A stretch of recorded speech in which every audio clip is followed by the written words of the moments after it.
but you are admittedly arguing for me to have respect that they just haven't earned.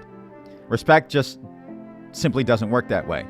There is neither a discussion nor debate that would make me have more respect for them, even if I would never harm their modern descendants if I had the power to.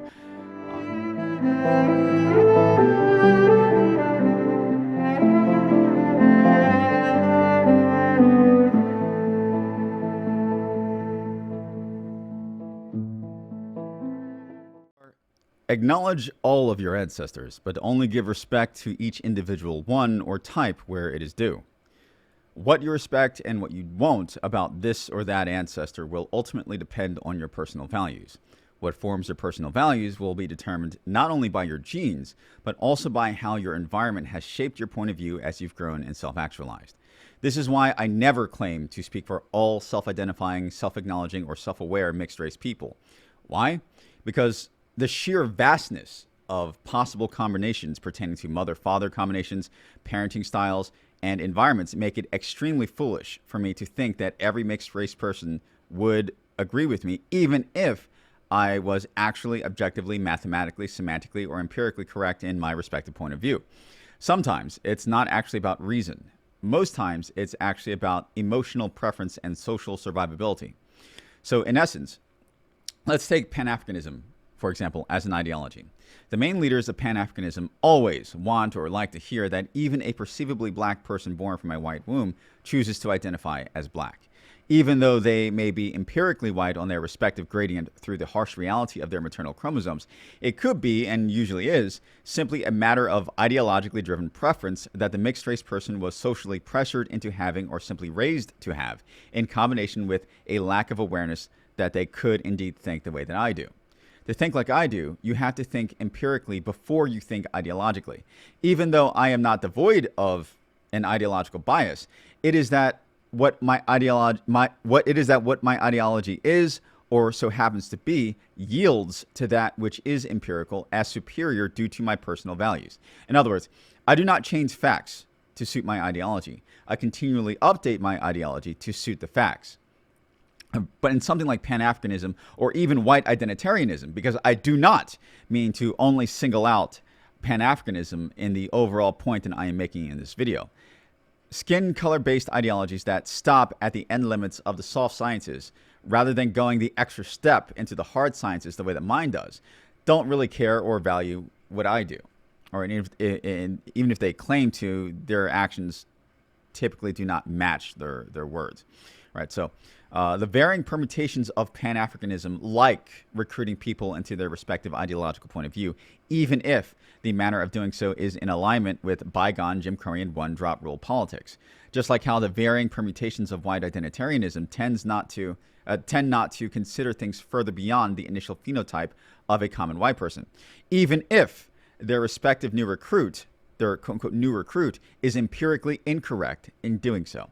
Really, and that is when we get into, political agendas, socio-political agendas. So long as either one of the ideologies or other ideologies, any other ideology like theirs, gets a new recruit, more social support, more social validation, they are content. At least they tend to be content, even if deep down they know that there is a major error in what they're doing. Most of the leaders, if not all the leaders, will at least current day, will not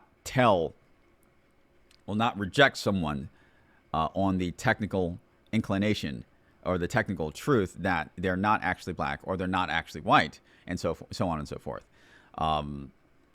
Right at that point, that this is where I lose a lot of respect for the skin color based ideologies, because mine isn't. Even if, like I said, even if a new recruit, so to speak, for any one of the ideologies is the opposite or just simply not actually qualified. And by qualified, I mean they're not actually what the respective leader ideals, right? Even if the person is in the hard sciences white or Asian, if they identify as black because of one respective ancestor that they had hundreds of years ago, or a one black parent, it may not even be hundreds of years ago, but it could be one black parent that is the father. They love hearing this. right? Regardless of how empirically incorrect it is to follow suit and go all the way with that. I've yet to see, I'm not saying it's impossible, I'm not saying it doesn't happen, but I've yet to see a pro-black leader reject someone that would help them to further their political agenda based on the technical truth that the respective new recruit isn't actually black. Right. And and repeating myself in a different way, that is where I lose respect for the identitarian, the varying permutations of identitarian ideologies, Pan-Africanism included.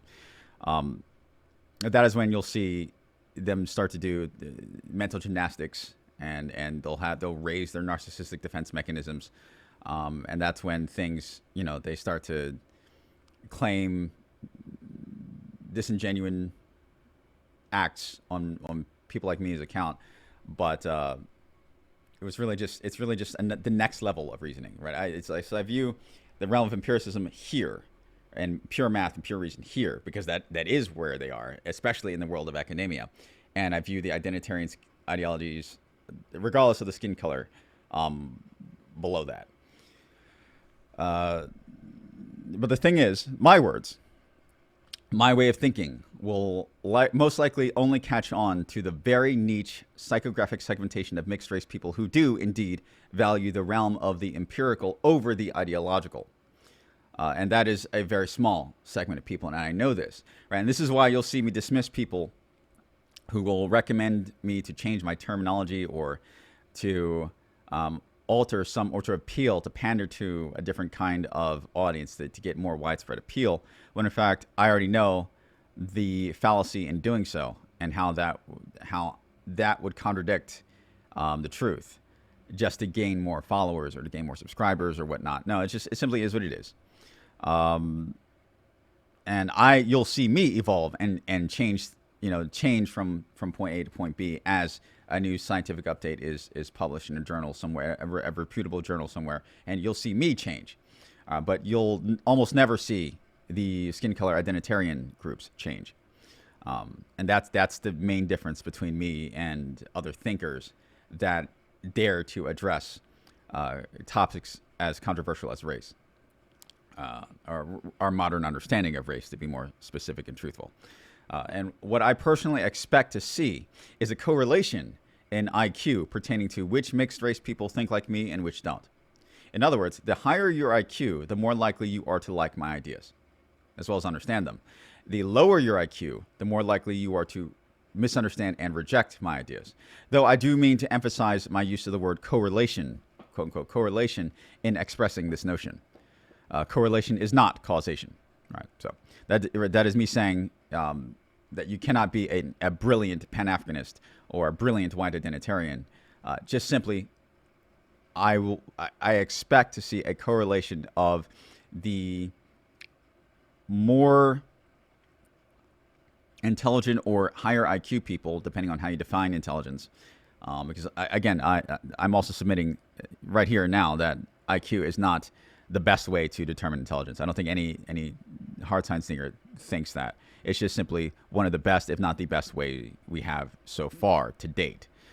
So correlation, not being causation. I think the higher IQ you are, which by default means, right, when thinking in terms of standard deviations and how the IQ scale, the Gaussian scale pertaining to the bell curve is designed, that ultimately means I know from default that my true ideal audience is going to be small if I'm to remain true to myself, as well as the principles that my point of view are founded on. And I just expect that. That's why I'm not really willing to change so much. It's not, well, to be more accurate, it's not a lack of willingness to change to appeal to more people. It is just simply the understanding that in order to do so, in order to water down my content or to change the pander one way or the other, would be to play the game of social power and validation rather than to just stick to the truth, as the human understanding of truth continually progresses, right? People typically don't like the truth as much, and I'm just totally used to that. All right, the rest is neither here nor there, right? So with all that being said, I'm going to read a Twitter exchange I had in responding to fans of mine. In this exchange, I was compelled to have more respect for someone. Compelled me. They're arguing, and this is funny because I think they were a follower of they're called a groyper. At least that's what was labeled on their account.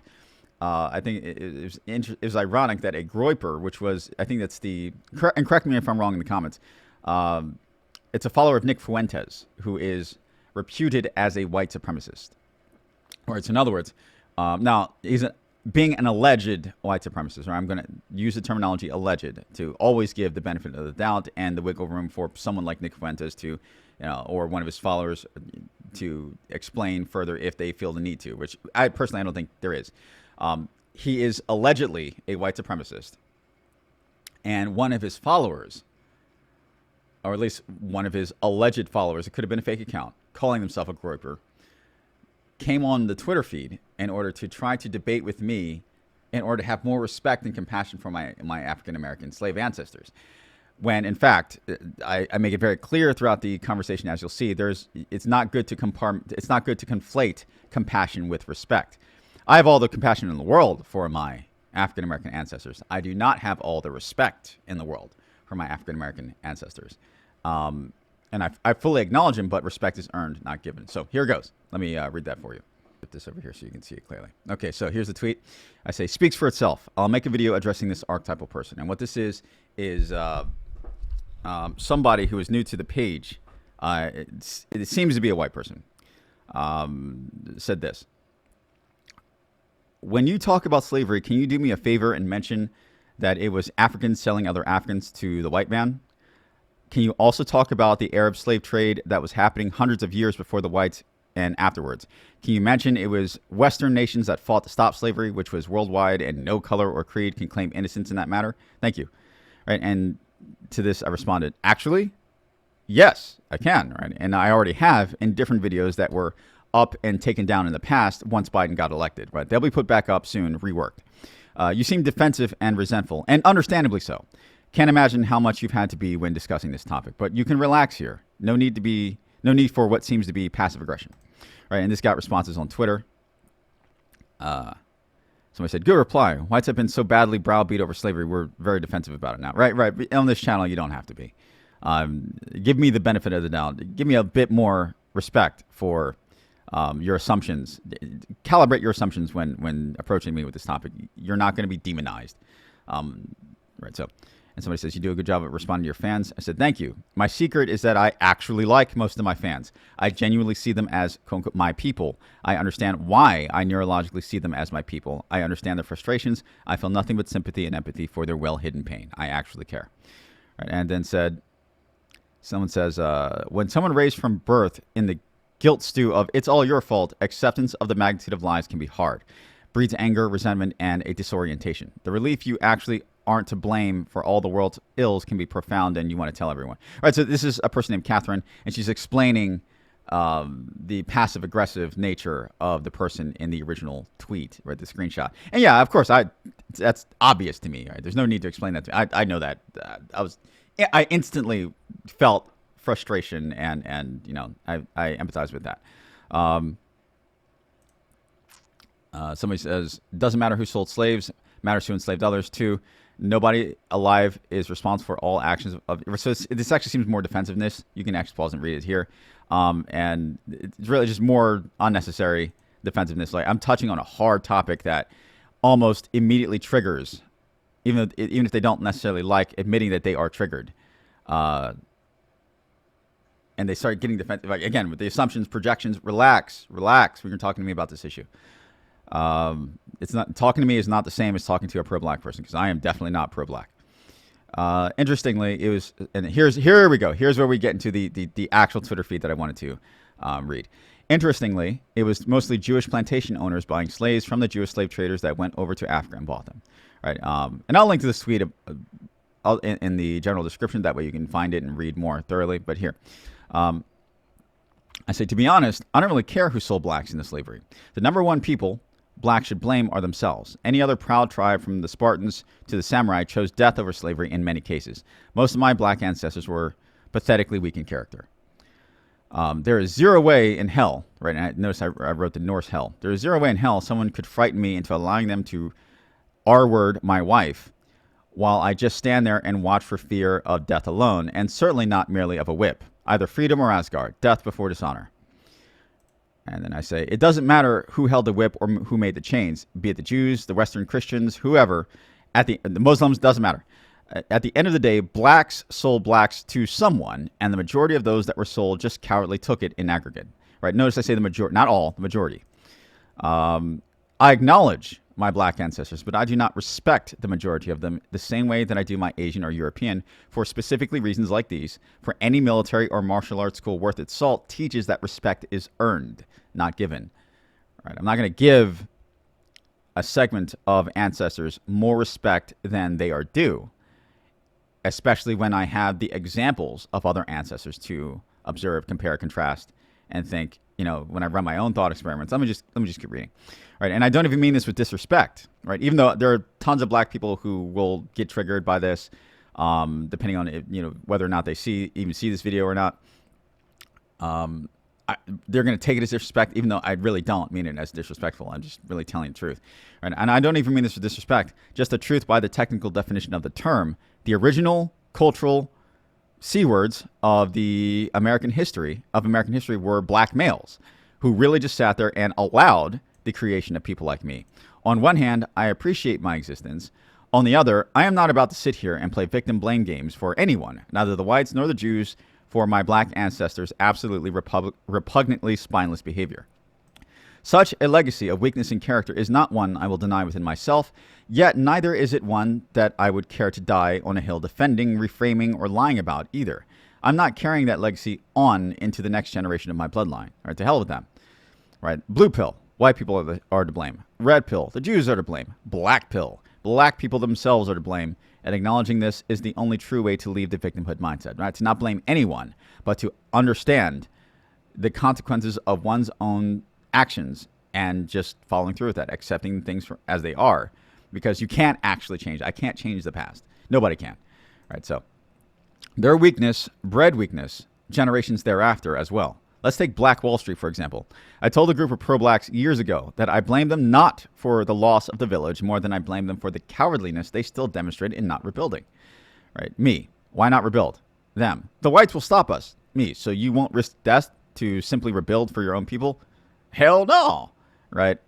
But so many of you will risk death dealing each other drugs, shooting each other over nonsense and so forth. Nope. Count me out of your movements. Stay the F away from me, and don't wonder why I don't respect you, any of you. And by any of you, I don't mean all black people. I'm talking about the specific psychographic segmentation of black people. Because if you notice the quote, it's within the context of speaking to these particular types of pro-blacks. All right. I refuse to allow hypocritical cowards who make me want to vomit benefit from my hybrid vigor to succeed in their inferiority complex-driven causes to tear my motherland down, thereby harming those who are equally my people yet worthy of more collective respect. Feel free to screenshot every single word I've said here today. Spread them around your circles. I don't care.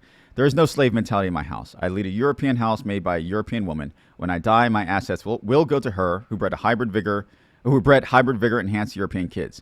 If the pro-blacks didn't want to see that, didn't want that to be so with my assets and genes, may they look within for why. Right? And they'll say, well, why don't you look within? No, I have. That's all I did. That's all I have done so far. Yes, I have looked within.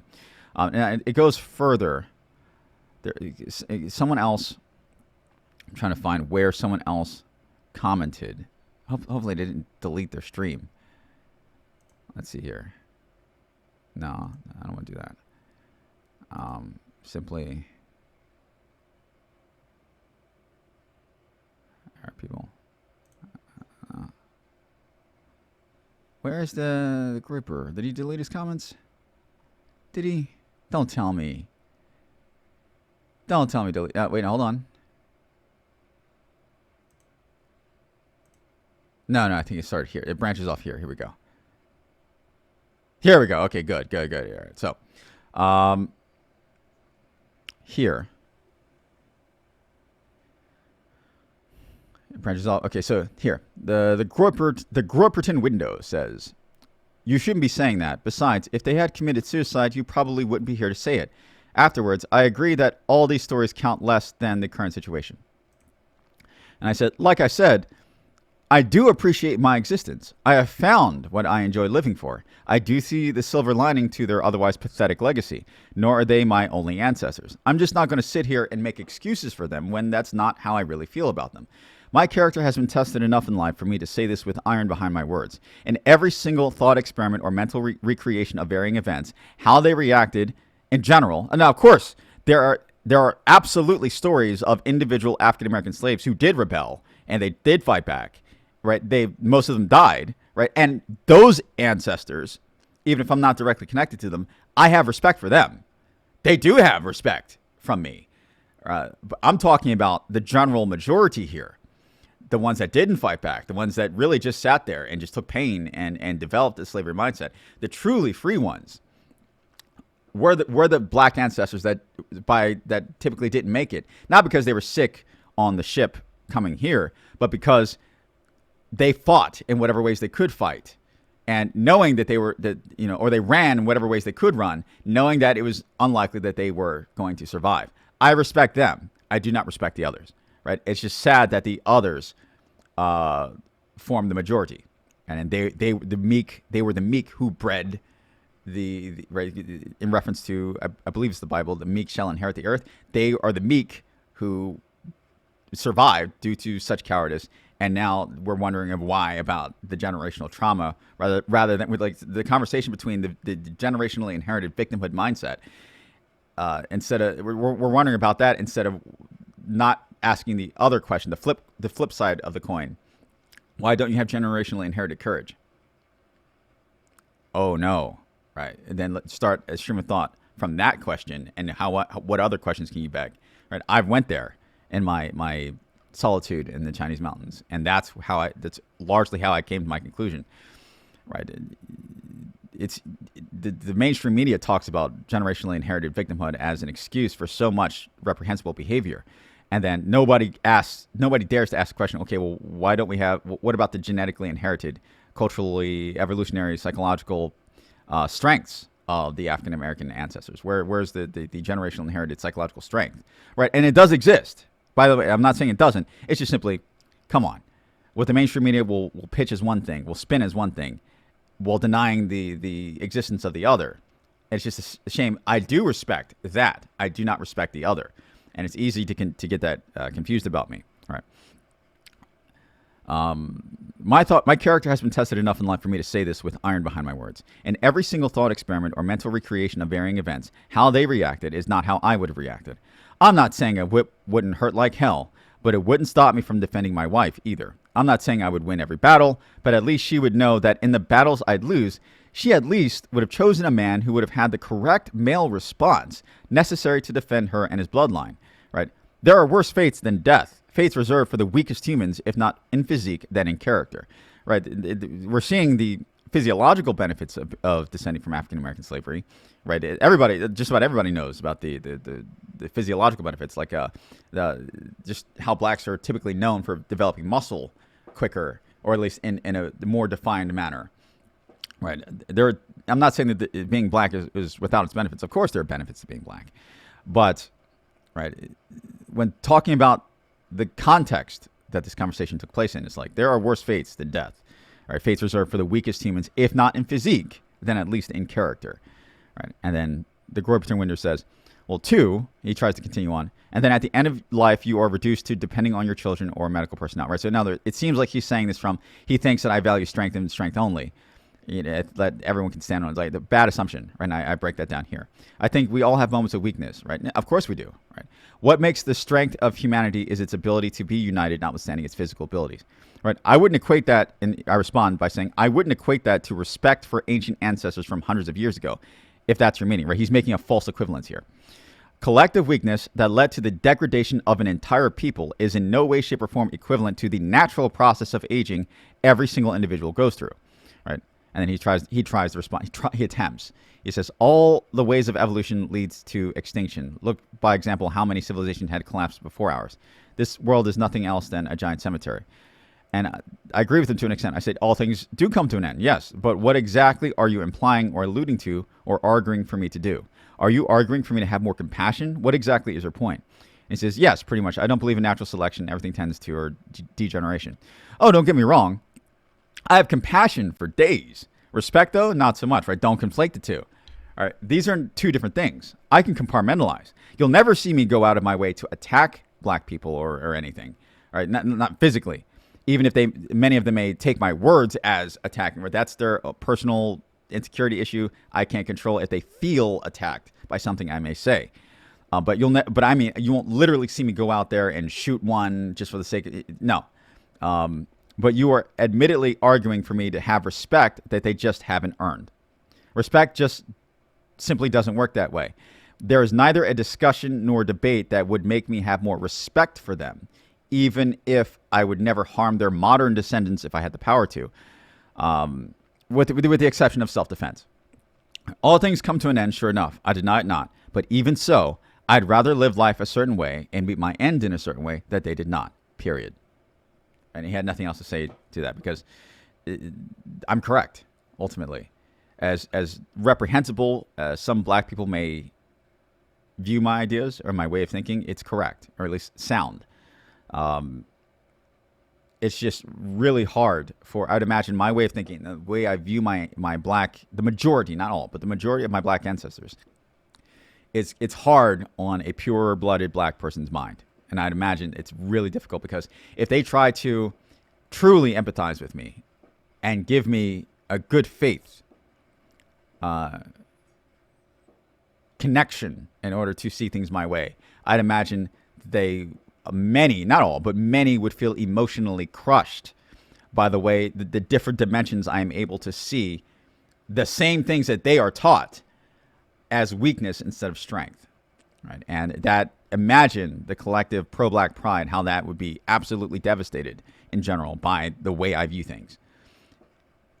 All right, but it's like, can you say that I'm really all that wrong, though? I mean, you can try, but right, respect is earned, not given, period. And there's no way in hell I would have chosen to just sit there and watch someone R-word my wife without choosing to die first. Right? And I'm very grateful that I've had a direct connection to other ancestors who did not behave that way. And hopefully the strengths in my character also come from them.